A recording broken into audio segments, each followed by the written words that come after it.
Good afternoon again. This is Elaine Millsap-Parker with the Department of Family and Support Services, Children's Services Division. I am the Assistant Director of Program Operations, and I will be presenting to you the Program Governance Standards and Program Governance Expectations. I would like to say welcome to our new Head Start agencies that are new to DFSS, and welcome to our legacy agencies who have been with us for a while. So for many of you, this presentation will be a refresher and a reminder. And for our new agencies, it's going to be some brand new information for you as it relates to being a delegate of DFSS. We ask that any questions that you have, that you type it into the dashboard, and we will answer those questions at the end. Our mission, working with community partners, we connect Chicago residents and families to resources that build stability, support their well-being, and empower them to drive. So our overall goal and purpose here at the Department of Family and Support Services is to help our youngest constituents to our senior staff, people, to build, support, and empower them, and this is our purpose. Our agenda for today, we're going to look at foundation regulations, we're going to look at program standards for implementation, and we're going to look at some program requirements, and we're going to provide you with some resources to help you implement and enhance your program governance content area at your respective agencies.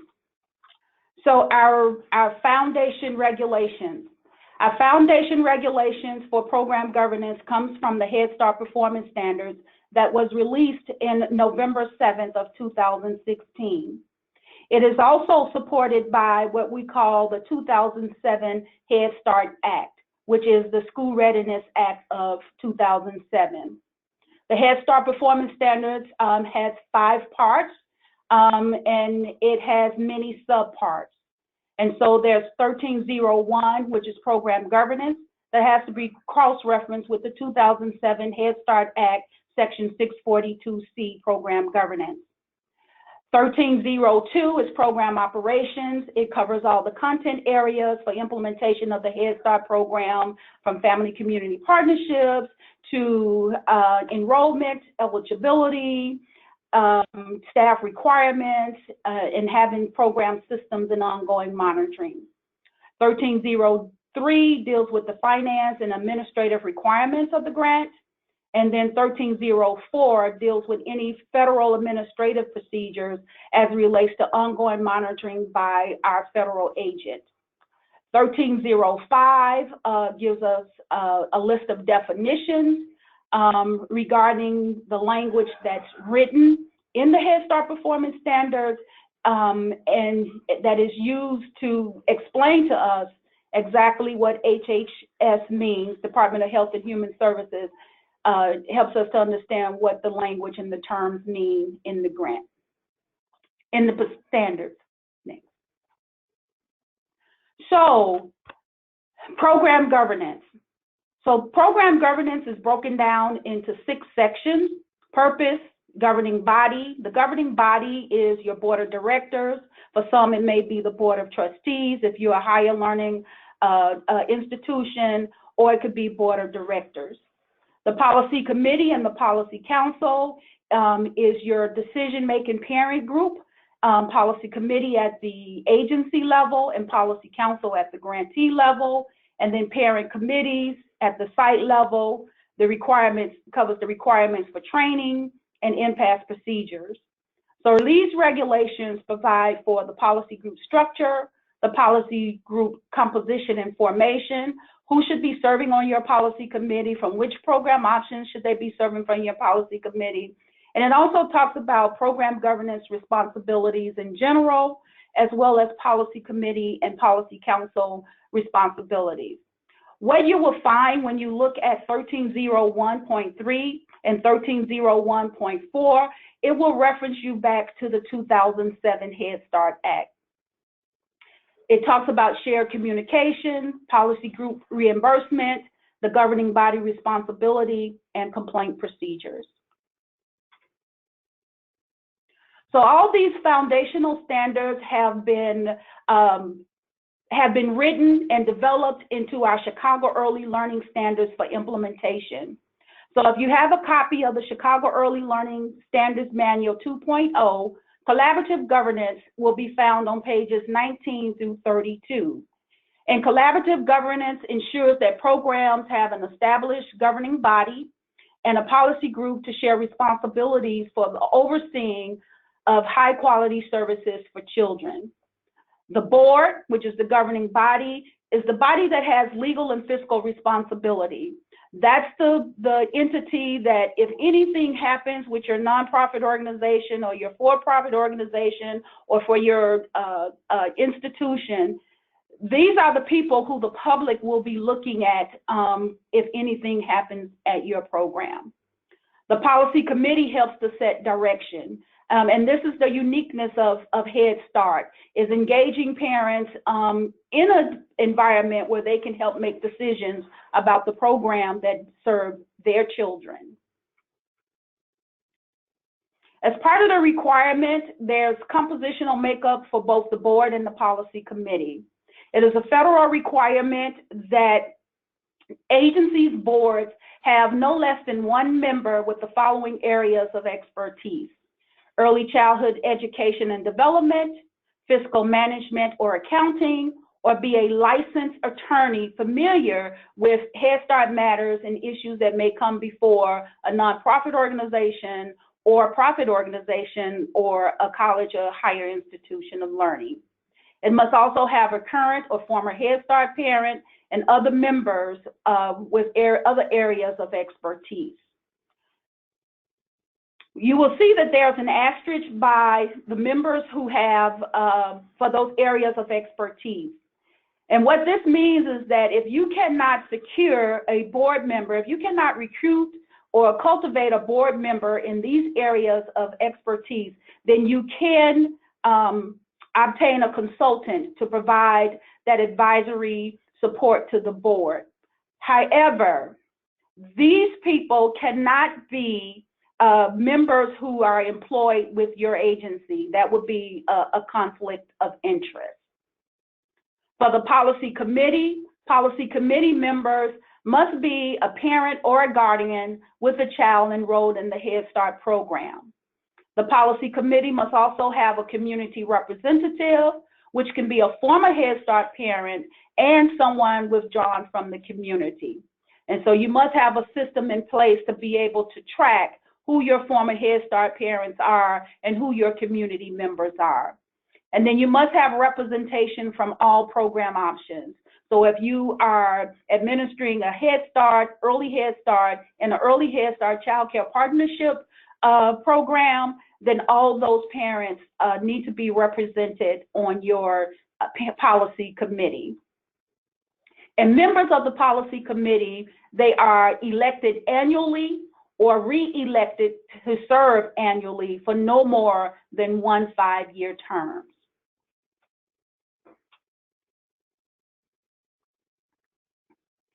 There are 3 tiers of parent engagement and program governance.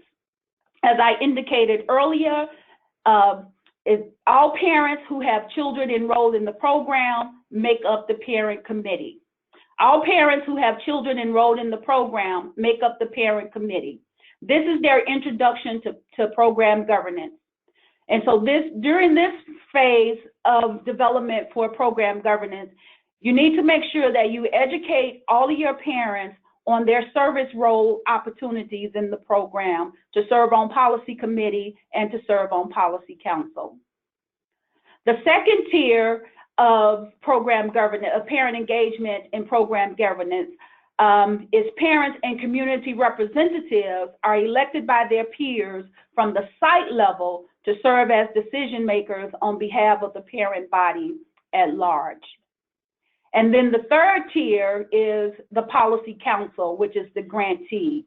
So policy committee members are elected by their peers from the agency level to serve as the parent delegate and alternate on the citywide parent policy council. So here is where we have our parent representative from each of our agencies helping to make decisions at the grantee level for the Head Start program. There is also an ongoing communication cycle that has to happen between these 3 tiers of parent involvement at your respective programs. So information is shared at the parent committee level, to the policy committee level, to the policy council level, and then in reverse. Any information that parents receive at the policy council level, they need to share it at the policy committee level, and then it trickles back down to the parent committee level.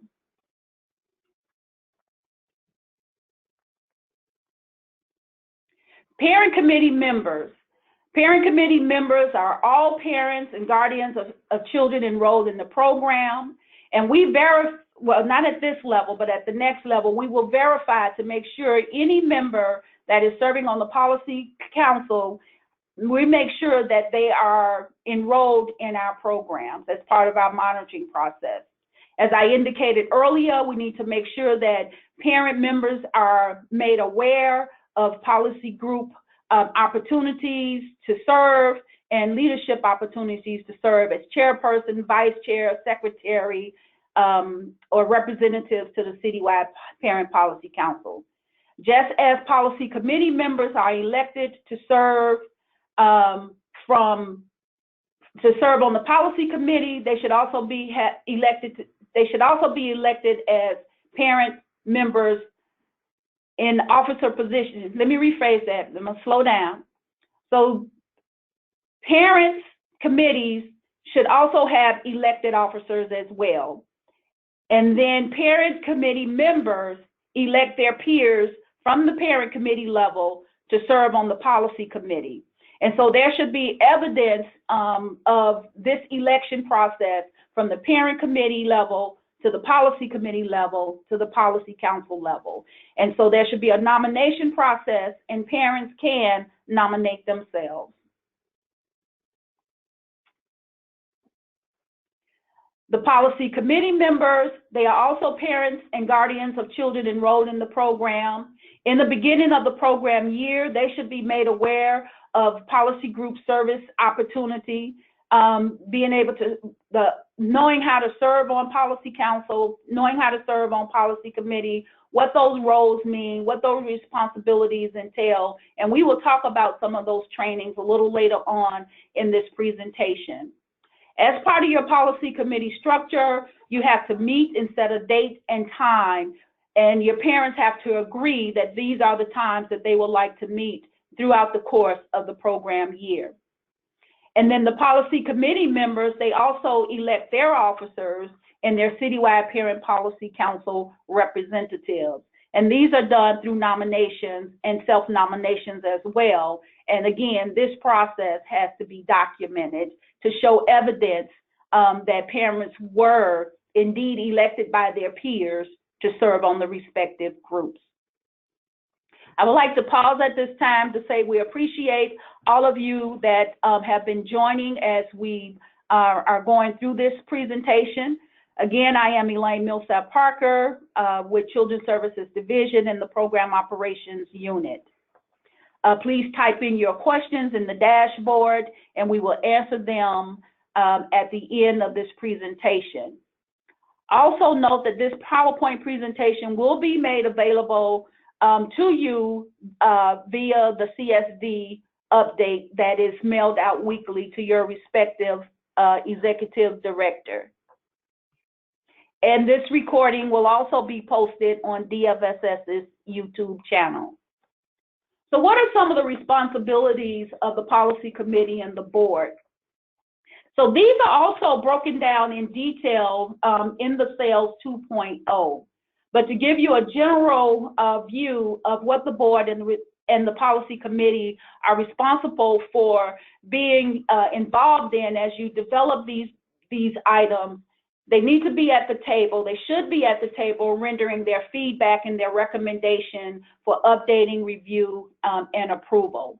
That's the Head Start and Early Head Start grant applications, which includes the CCP application. They are to render feedback to your goals and objectives that are written in your grant application, any supplemental requests for funds, If you need to do some repairs or need to replace furniture, that supplemental request will come in with the approval of the board and the PC for DFSS's consideration. If there are any amendments to the program operations or any amendments to the budget that will increase the budget amount or that will significantly decrease the budget amount, these have to be approved by the policy committee and the board as well. The program personnel policies and procedures, which includes the parent's role in Head Start, human resources matters, should be updated, developed, and reviewed and approved by both your board and your policy committee. And then these personnel rules should also include decisions regarding staff hires and the requirement for the employment and dismissal of staff. And it should also include the standards of conduct for policy committee and board members with an acknowledgement form indicating that they understand the standards of conduct and will not violate them. They have to review and approve the impasse conflict resolution procedure, which is a procedure that is implemented when the board and the policy committee cannot make a decision on an item that they both have joint approval for.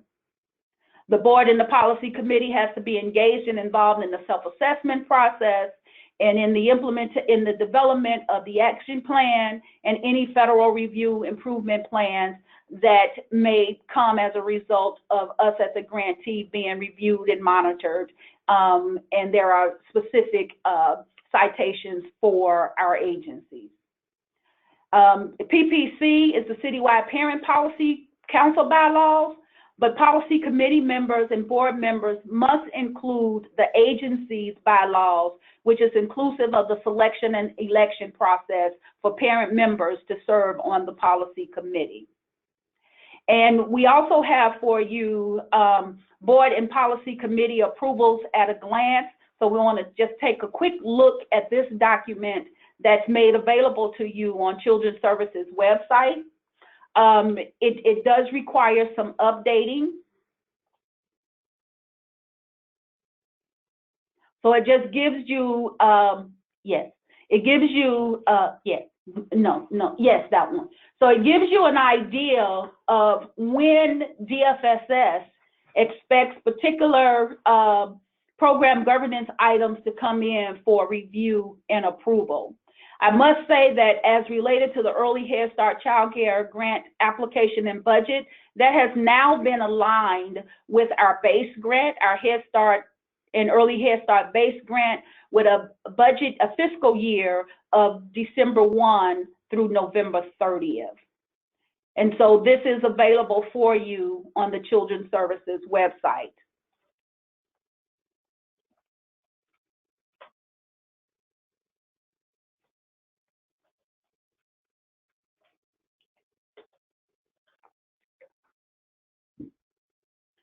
So next we have required program governance policies and procedures that govern the board and the policy committee. And I know that there is the board and the policy committee bylaws. Most boards already have their board bylaws that they review and update on an annual basis or maybe a semi-annual basis or as policies and procedures change. But the policy committee must have its own bylaws, which speaks to how often the policy committee will meet, when they will meet, what time they will meet, who their officers are, what committees they have, how they will conduct business, what constitutes a quorum to carry forth business in policy committee meetings, as well as it would include the selection and election process for policy committee members. Both groups must have the standards of conduct and acknowledgement form, as I indicated earlier, conflict of interest and disclosure policy, because a parent or board member cannot be employed by the program and serve on these volunteer groups. There must be a policy on the parent's role in human resource matters. They must approve your complaint procedures, and they must have an understanding of the agency's incident reporting procedures. And there has to be reimbursement policies for parents who serve on policy committee, policy council, and on the parent committee. And these reimbursement policies include child care reimbursement, meal reimbursement, transportation support for parent meetings. And it's important that when you meet with your parents and you go over these policies and procedures with them, that you let them know that your program is a reimbursement program. And so in order for them to get reimbursed for any of these items that's indicated in reimbursement policies, that they must have a receipt. So reports. So in order to help the policy committee and the board to understand how the agency is progressing, to help them to make decisions about the direction of the program, about program operations, there are several reports that management needs to make available to board members, policy committee members, and even staff, so that they can understand how the program is moving forward and functioning. And these are required reports that have to go to both these entities. And so you have to make sure that you have a communication system in place, like Sarethel indicated on her webinar. You need to have a communication system in place on how your board members and your policy committee members will get reports and information, accurate reports and information on a timely basis. So let's look at what some of these reports are. So on the monthly basis, your board and policy committee should receive monthly financial statements, including credit card expenses. This is, if you go to the Children's Services website, as I indicated before, there is some guidance on what a monthly financial statement should look like when you give it to your board.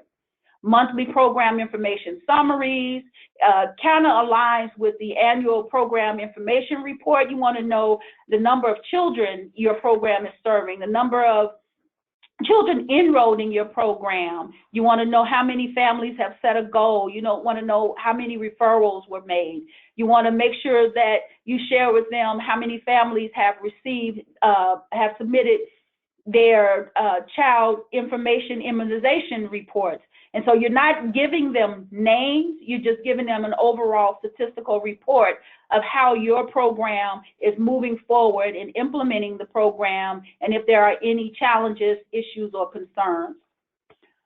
You are to provide them with monthly enrollment and attendance reports, meals and snacks reports, and any communication and guidance that comes from the Office of Head Start. So when you typically, this information from the Office of Head Start, DFSS, will make you aware of a program instruction or an information memorandum that came from HHS, and we would share that with you, and then it's your responsibility to share it with the respective groups, as well as any communication and guidance from DFSS. Any DFSS monitoring reports that would need to be shared with your board and PC on the visits that we make as it relates to ensuring that you are performing in accordance to the Head Start performance standards and the SALES 2.0.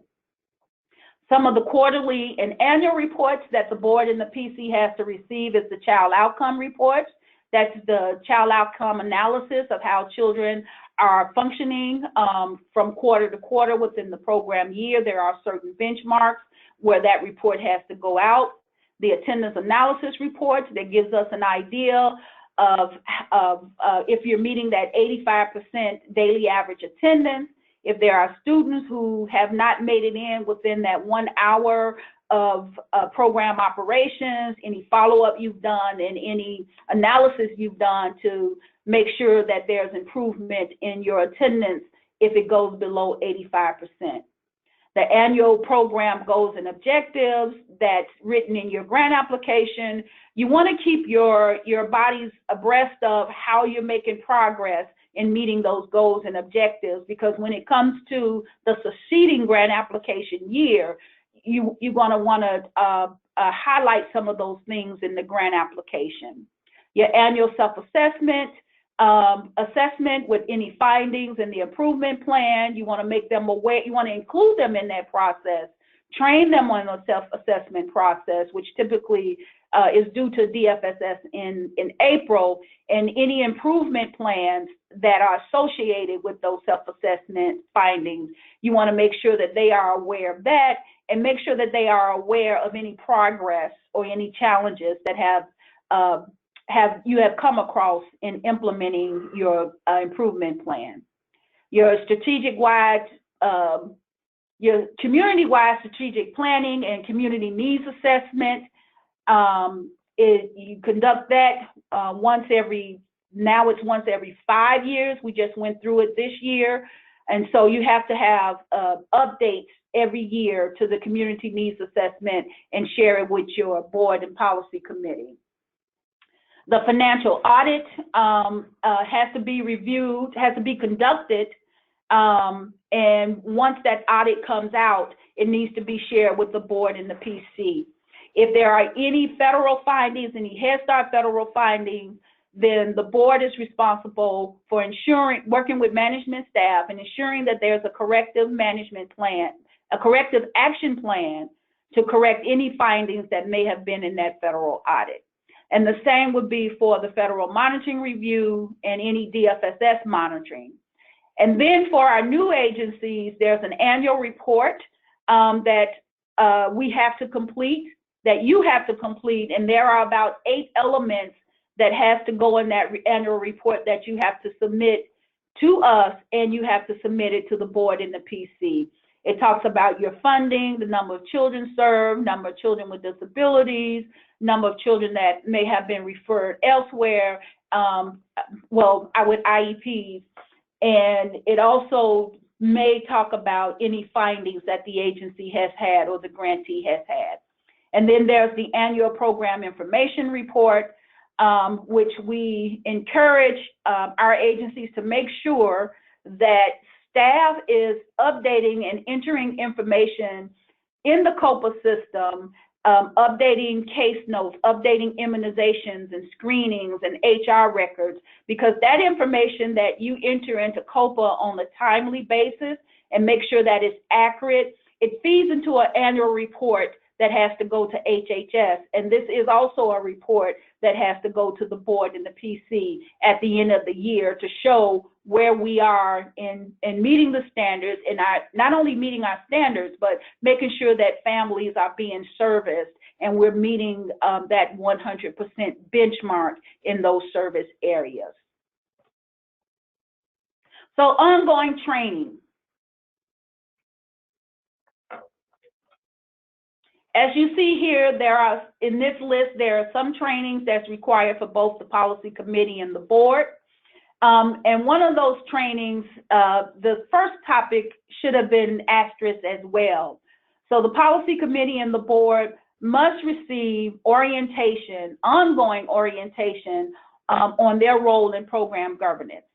And as part of that ongoing training, it's knowing about the Head Start performance standards, understanding the fiscal operations of the program, understanding the budgeting process, understanding how that grant application process is completed and submitted to DFSS, and knowing about the contracting process, because our funding process happens twofold. It starts with the grant application over the summer into July on into August so that we can submit our grant to HHS by September 1st. And then there's that contractual process that happens early fall, mid-fall, between September, October, November. The self-assessment process training, and then other trainings as deemed applicable for both groups. The policy committee will need to have parliamentary procedures, policy procedures training, which borders on, meeting decorum. How do you operate? How do you conduct a meeting? How do you call the meeting to order? How do you lay out your agenda? How do you carry forth business and get approval for it within that meeting? And so parliamentary procedures, best practices need to be provided to the policy committee. Personnel training, If you are including parents in the interviewing process for new hires, it is important that you train them, or you train your full policy committee on your personnel policies and procedures. And then you also need to train them on interviewing best practices as well, so that there will be no issues and concerns when you are engaging them in the personnel process. And the policy committee is responsible for approving key hires. And that was one of the major changes in the 2016 Head Start Performance Standards, is now they only approve key hires.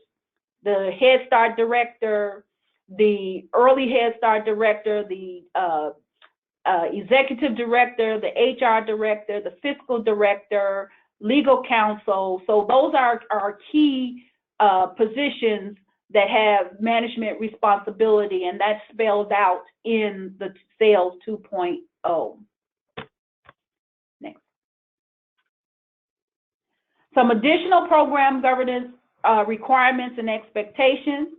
Again, they are described in Sales 2.0 for implementation. It advises us of your milestones, ongoing activities that need to happen to ensure that you have an established and functioning policy committee, and that they are engaged in the process. We expect our agencies to develop and maintain a record-keeping system for program governance.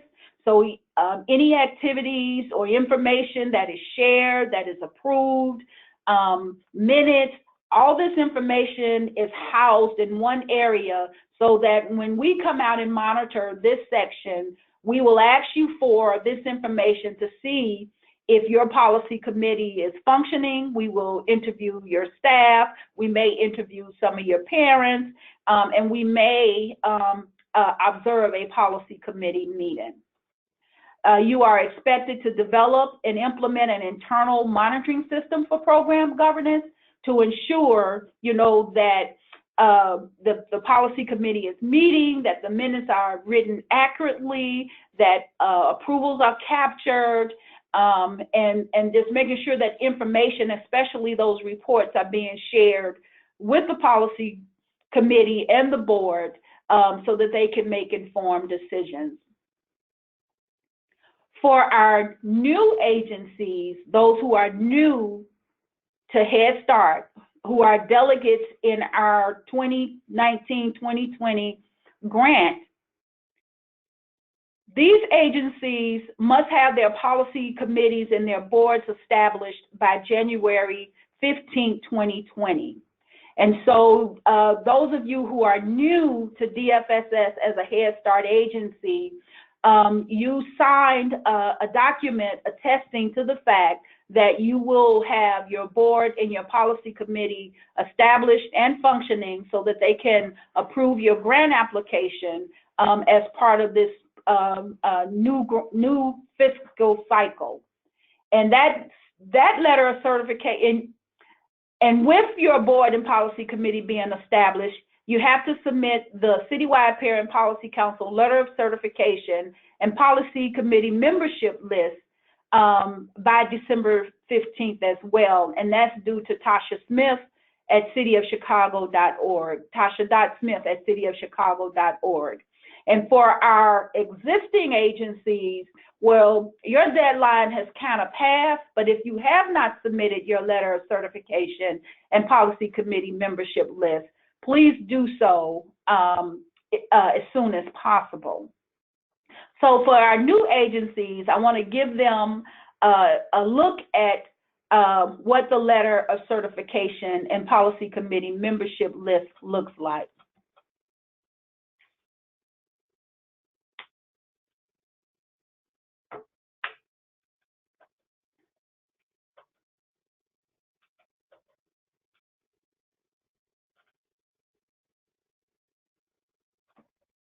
Right.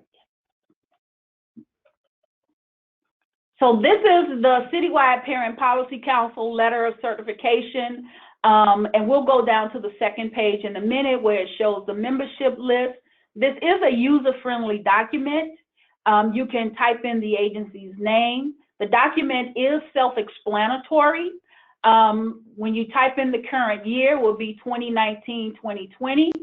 As you see that this document has to be completed in its entirety. It also covers the program options, the program options that of parent members who are serving on your policy committee. It requires the elected delegate signature and the alternate signatures, because this attests to the fact that they are parents or guardians of children enrolled in the program. And it also requires the policy committee's chairperson, because it also verifies that they were elected by their peers to serve. And then it also requires the signature of either the executive director, the program director, or the policy committee support staff. So whoever is responsible for ensuring that the policy committee is established and functioning, this is the person who would sign off on it. We ask for all this information on page 1 as it relates to your policy committee, elected policy council member. Is we send out emails and correspondence to them, reminding them of the meetings that happen at the grantee level. The second page is the membership roster. You type in your delegate agency name, you let us know who the chairperson is, and you provide us with the address of the chairperson, because sometimes when we have to reach out to the policy committee chairperson as well as the delegate when issues arise, and we need to make sure that everyone is informed about what's going on. We ask that you indicate that a quorum is cited for this policy committee, and then your officers, you will list who they are, the program option, and the name of the child enrolled in the program. And then you have your community representatives that have to be recorded on here as well.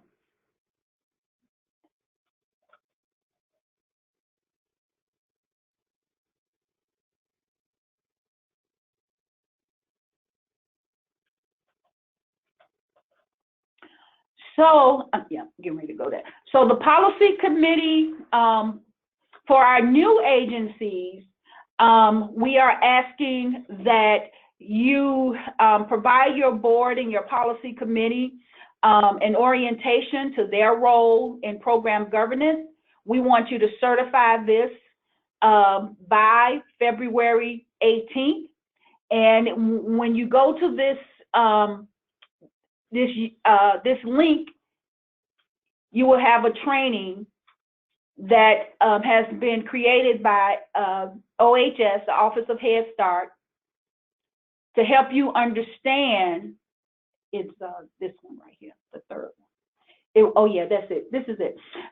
So it will help you, one, understand Head Start, understand the rules and regulations that govern Head Start, in addition to the Chicago Early Learning Standards. And it will introduce you to how we do business in the Head Start world. So it's a basis for understanding program governance in Head Start. It's a user-friendly training tool. It's interactive, and I believe you get a certificate at the end. And then the next item, you could have stayed there, is the governance screener. And so for our new agencies, we know that you are new, and so we want to have some type of idea of if you have the governance and leadership capacity and resources and policies and procedures that should help govern the policy committee and the board in its oversight responsibilities. It is a user-friendly document. We do want you to complete this document and submit it to DFSS, your team lead, by February the 18th as well. And then we have the Head Start Resource Governance Book.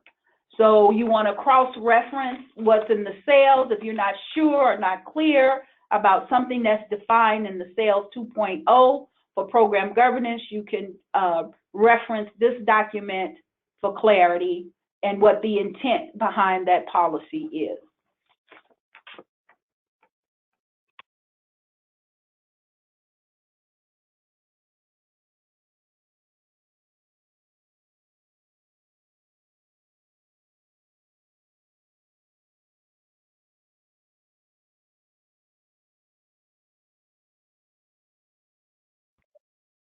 So this is just a vignette of the overlapping responsibilities. So one of the things you want to make sure of when you're training or providing orientation to your policy committee members and your parent members who may want to serve, that this is an overlapping process, that parents, they are part of the process, but they are not the process. And so decisions and policies and procedures are made in partnership with key management staff, your governing board, and your policy committee. And it says policy council here, but policy committee and policy council have interchangeable responsibilities to the Head Start program. So here are some links to additional resources on program governance. You don't have to go to these. On our Children's Services website, we have our program governance resources. We have our meeting schedule for Citywide Parent Policy Council and supporting documentation for serving on policy committee. The Office of Head Start Governance Reference Book that I just shared with you.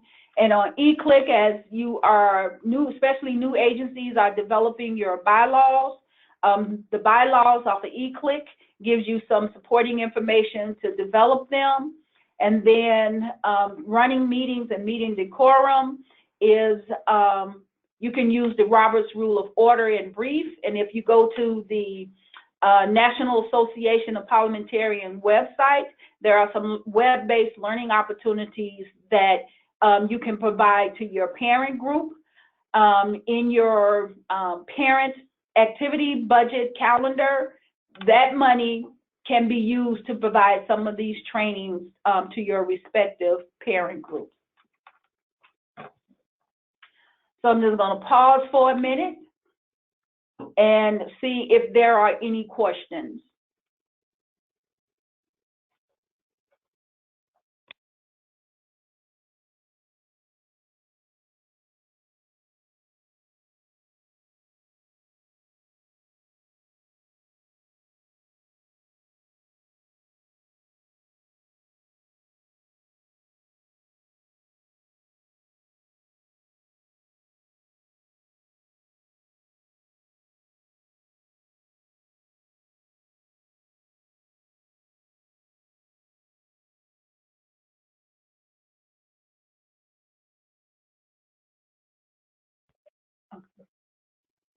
Okay, so the first question is, it says, so for the parent committee, we have to have elected officers, and which officers?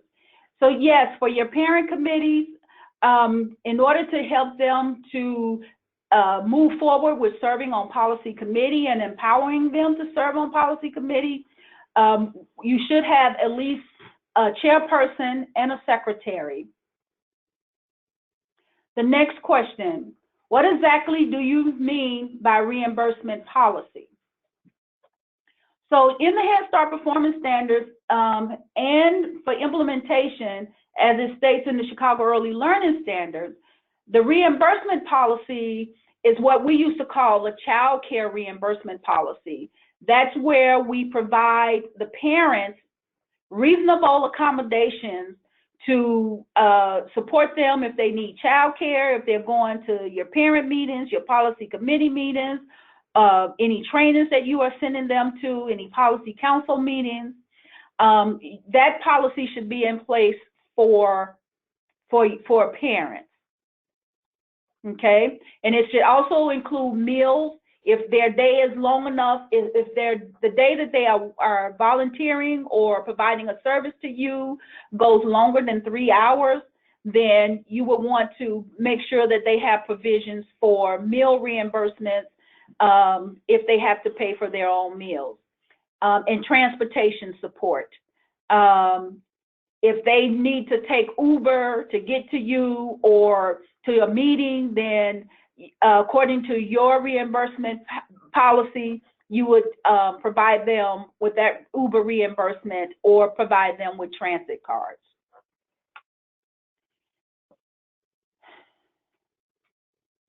Can you give more examples of what should be included in the monthly program information summaries? So yes, there is guidance on what should be included in the monthly information summaries. That includes HR updates, and you can use your human resource reporting form to share with them as part of your information summary report. You want to talk to them about the number of families that have enrolled, if you're under enrolled. You want to talk to them about any health and safety issues that are happening. So it's pretty much talking about how the program is moving forward and any concerns. Does the policy committee need to approve terminations? So let's take it back to the standards. It says that the policy committee is responsible for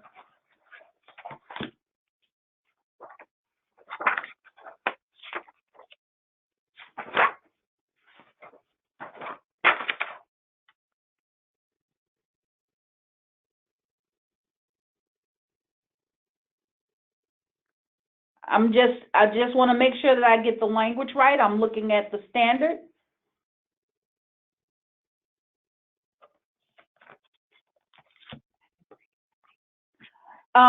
For key staff,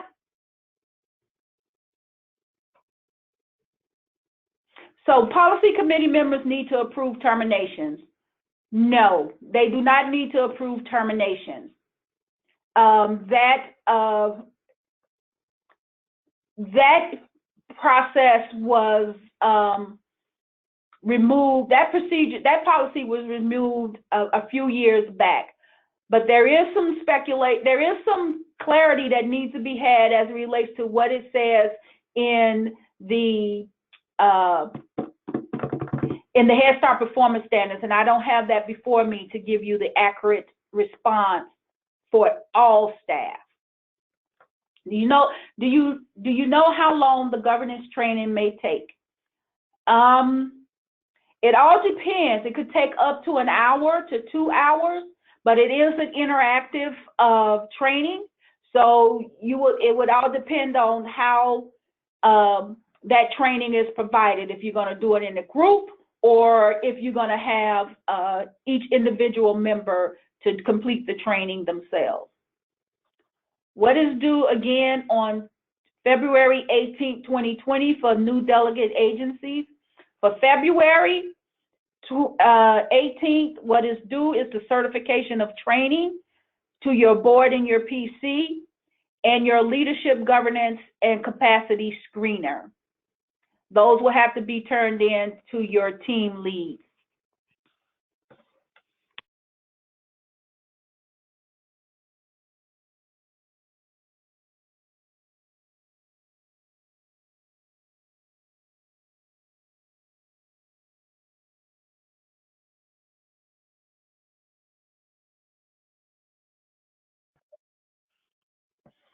Okay, and a sub question to the training, can it be done in sections? Well, you have that flexibility to do that training, especially for new agencies. You have that flexibility on how you want it done, but you would need to certify to DFSS by February the 18th.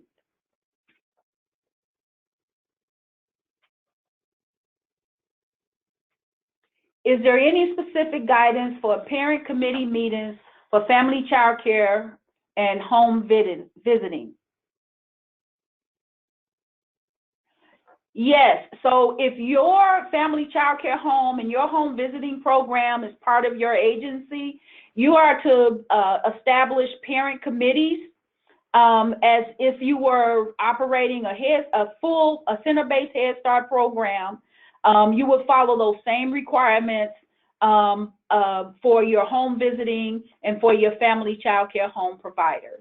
You have to have those monthly parent meetings, and you have to have the policy committee meetings. So it depends on what program options you have. You would need to integrate them into your overall policy committee structure. Who from the agency should be facilitating and developing the governance? Well, that is a decision for the agency. It could be the executive director. It could be your family engagement specialist. It could be your site director. That is a decision you would have to make. What is the standards of conduct acknowledgement form?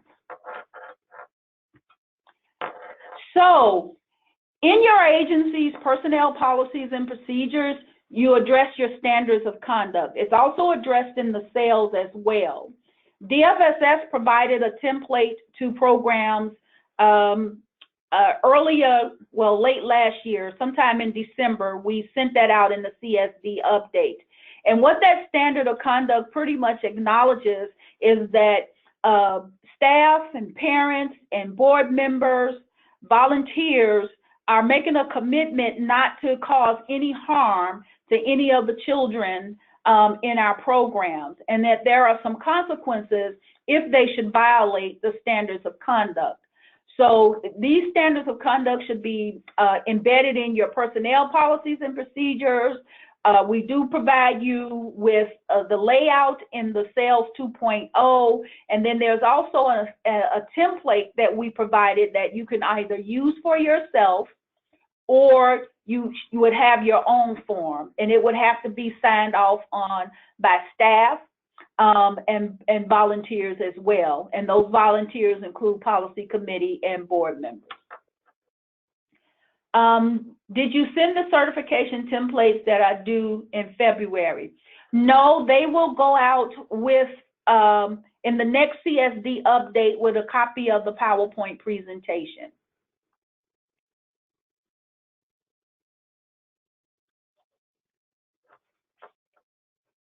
Just want to make sure that I have this correct. PC only approves key staff, so this does not include family support and teachers. So the policy committee does approve key staff. So when you say family support, if the key staff would mean anybody who makes decision and policy regarding the program. They don't have to approve teachers, but they have to be involved in the recruitment and screening process for any new hires that you plan on bringing aboard to the program. And you can find that information in the sales. I want to say it's somewhere around page 27 of the Head Start Performance Standards. Not the Head Start Performance Standards, the Sales 2.0. What staff members, departments should be present during the monthly meetings? So it all depends on how you equip your staff person who is responsible for sharing and delivering information to your policy committee. And so one of the things that you want to do is you want to make sure that you meet with the leadership team of your policy committee to prepare them for the meetings so that they can preside over the meetings themselves. And then staff would be there as a support to make sure that they deliver the information accurately based on what they know, and to answer any questions that the parents at large may have. Now, if there's a particular report that has to be delivered, then you would make that decision who would be there, but you would need to talk it over with your policy committee chairperson, vice chair, secretary, so that they can be able to be empowered to deliver the information as well. And some additional trainings and workshop will be coming forth as it relates to some best practices on working with your policy committee group. Can a parent be an officer of the parent committee and also a member of the policy committee? Yes, if they were elected to do so.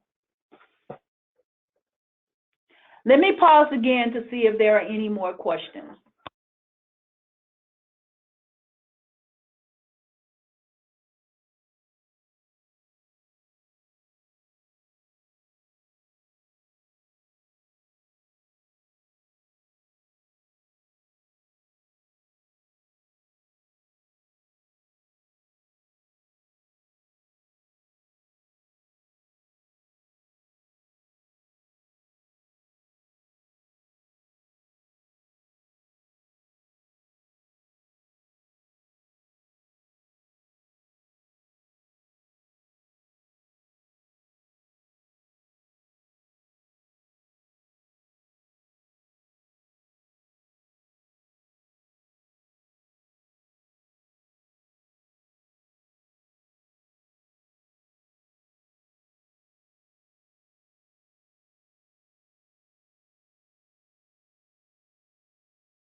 The last question is it possible to have someone physically visit our centers to assist with facilitation and implementation of this information, meaning program governance?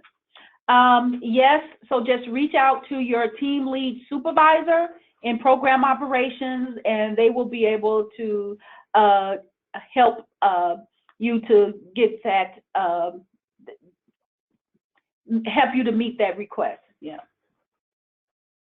So, so this concludes our presentation on program governance standards and program expectations. I do encourage you to read through the Chicago Early Learning Standards, SELF 2.0, pages 19 through 32, because it does give you some specific details on how to implement your policy committee, your parent committee, and what are the expectations and the requirements for your board. Who should be responsible for facilitation? Well, recommended facilitation. It talks about the milestones as it relates to program governance and those benchmarks that should be met throughout the course of the program year. You can always visit us about our programs on cityofchicago.org. You can visit us on Facebook, as well as this presentation will be posted on YouTube. I'm going to check to see if there are any more questions.